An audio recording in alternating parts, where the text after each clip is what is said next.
Batong-bato raw sa pagsasaka si Edwin sa bayan ng Lopez sa Quezon. Hapo, pagod. Nung bigla siyang may nakita sa sapa na isang misteryosong bato.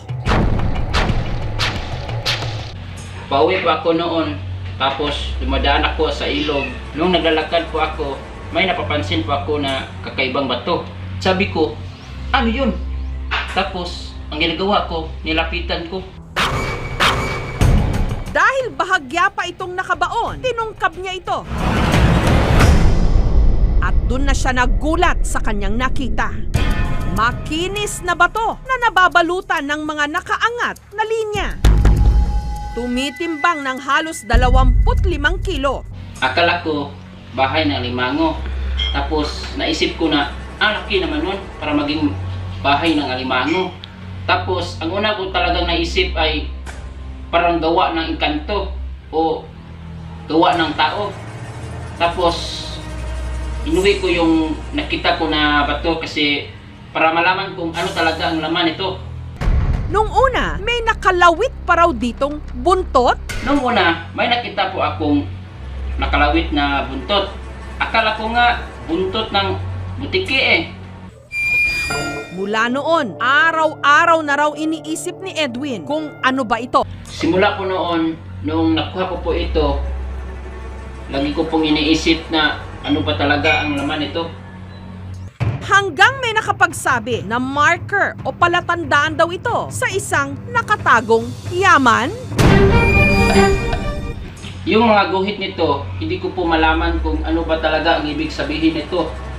Siguro, sa naisip ko, baka papunta ito sa mapa ng kayamanan.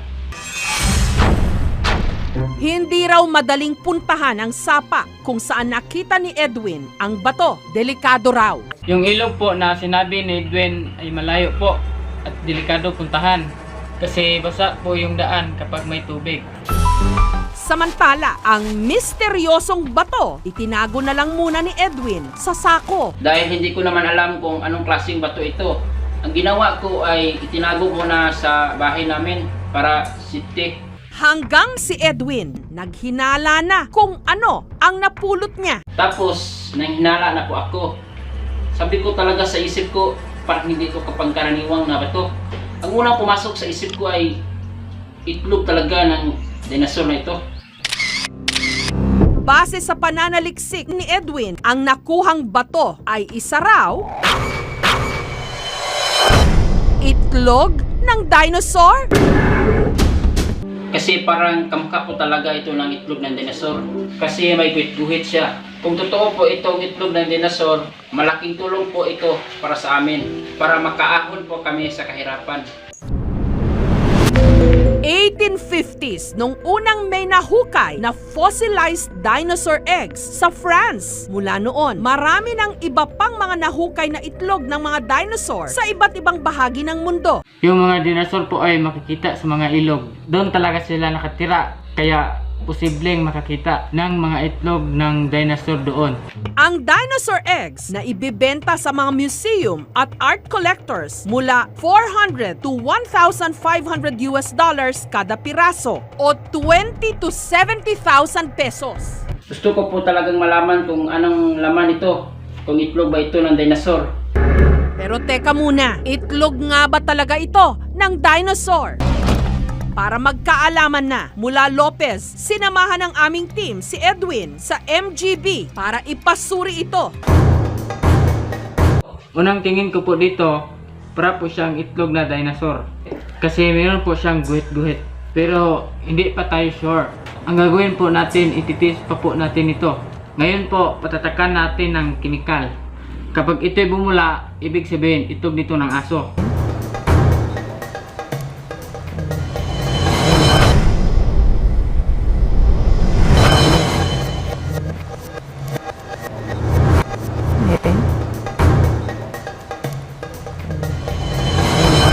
Ayan, bumula na.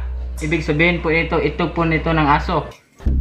At para malaman kung meron nga ba itong laman, hahatiin ito sa gitna. para malaman natin kung anong laman ito.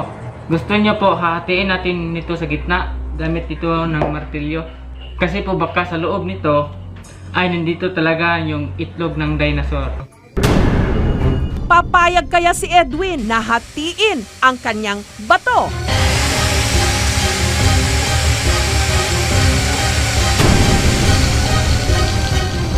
Hindi ko po kayang ipabasag ito dahil masasayang po ang kanyang mga guhit. At wala akong pakialam kung itlog ba ito ng dinosaur.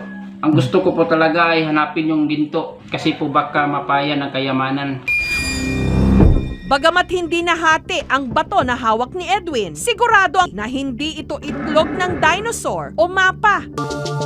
Hindi man ito ang inakala ni Edwin, masaya na rin siya dahil may halaga ang kanyang napulot na bato at meron din siyang natuklasang bagong kaalaman.